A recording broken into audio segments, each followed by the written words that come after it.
নির্বাচনের জন্য যে পরিবেশ দরকার সেটা এখনো নাই। এই জন্যই তো আমরা লেভেল প্লেইং ফিল্ড চাচ্ছি। আমরা মনে করছি যে দেশের আগে যেমন অবস্থা ছিল এখন সে থেকে ভিন্ন কোনো অবস্থা নেই। অতএব বিগত দিনে নির্বাচনগুলো যেমন হয়েছে, সামনে লেভেল প্লেইং ফিল্ড ছাড়া এবং আমাদের যে দাবিগুলো আছে এই দাবিগুলো বাস্তবায়ন ছাড়া যদি নির্বাচন হয় তাহলে ঠিক আগের মতো নির্বাচন হবে। এমন যেন তেন নির্বাচন, প্রহসনের নির্বাচন বা কালো টাকা শক্তি যে নির্বাচন প্রভাবিত করবে এমন নির্বাচন তো আমরা চাই না।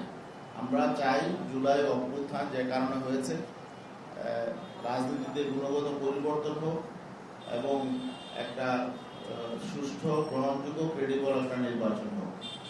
না, পিআর এর বিষয় নিয়ে আপনারা দেখেছেন কয়েকটা সংস্থা জনমত জরিপ করেছে। এখানে তো একটা জরিপে আমরা দেখেছি 71% মানুষ পিআর চায়।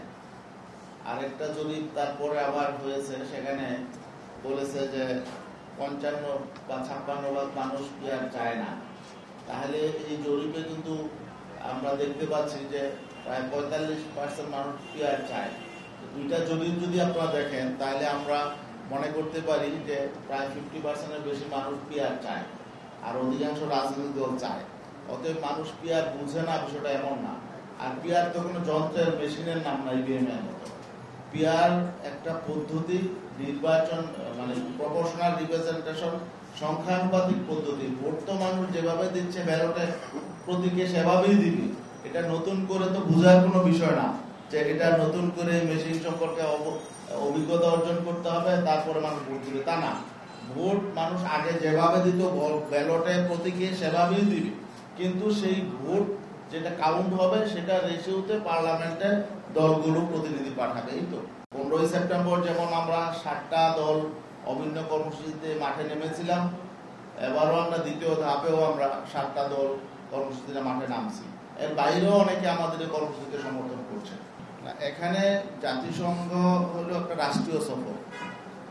সরকার 3টা রাজনৈতিক দলের 6 জন প্রতিনিধিকে নিল, এটা কোন বিবেচনায়? এখানে তো শুধু 3টা রাজনৈতিক দল নির্বাচন করবে না, অন্যান্য রাজনৈতিক দল নির্বাচন করবে। অতএব সরকার নিজের থেকেই 3টা রাজনৈতিক দলকে প্রায়োরিটি দিয়েছে।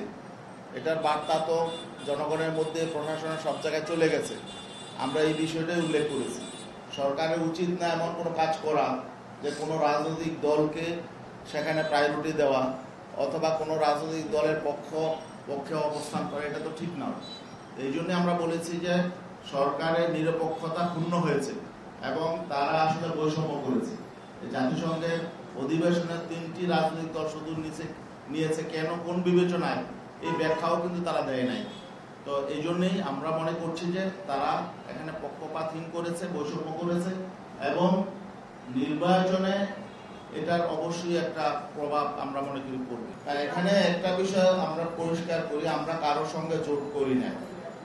আমরা কিছু অভিন্ন দাবি নিয়ে এখন কর্মসূচিতে আছি। এই দাবিগুলো জনগণের দাবি।